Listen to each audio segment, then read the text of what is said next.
కల్తీ నెయ్యితో తయారు చేసిన తిరుమల లడ్డు ఆ పవిత్రతను భ్రష్టు పట్టించిన వాళ్ళ పాపాలు ఇప్పుడు పండుతా ఉన్నాయి.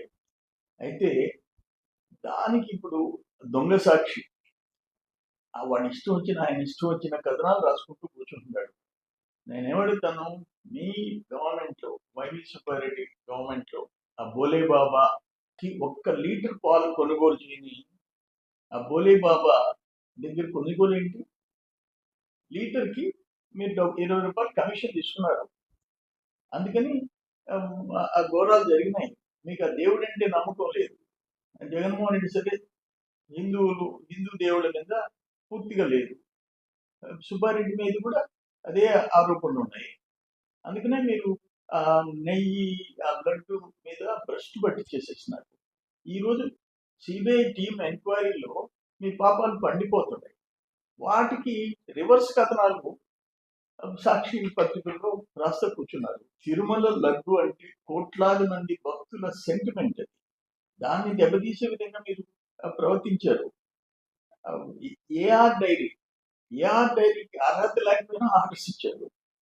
ఇవన్నీ మీ టైంలో అసలు నేను అంటాను, అక్కడ కరుణాకర్ రెడ్డి, అక్కడ వైవి సుబ్బారెడ్డి, రోజా, అట్లే చెవిరెడ్డి భాస్కర్, వీళ్ళందరూ ఆ ధర్మారెడ్డి టైంలో ఎన్ని వేల దర్శనాల టికెట్లు మీరు ఇచ్చుకున్నారు. మీ వాళ్ళు ఒక సంతలాగా తయారు చేసినారు.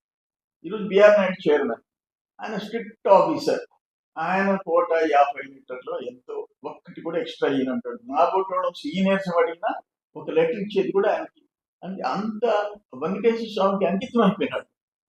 ఈరోజు అక్కడ ఎక్కడ ఆరోపణ లేకుండా టీటీడీలో మేనేజ్మెంట్, టీటీడీ బోర్డు కానీ అందరూ డెడికేటెడ్గా పనిచేస్తున్నారు. అది పాలించి ఈరోజు విచారణలో మీ దోపిడీలన్నీ బయటకు వస్తుంటే ఇష్టానుసారం మీరు సాక్షిలో రాయించుకున్నంత మాత్రాన, మీ దొంగ సాక్షిలో రాయించుకున్నంత మాత్రాన నిజాలు కావు అనేది గుర్తుపెట్టుకోండి.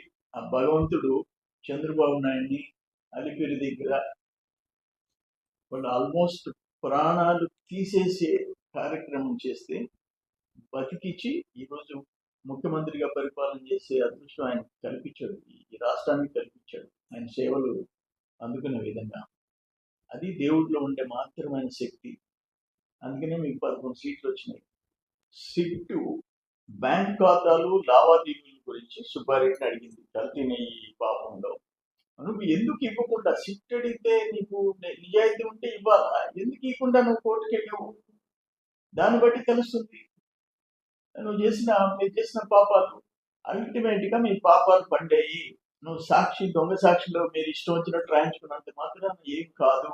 డెఫినెట్ గా అనుభవించక తప్పదు.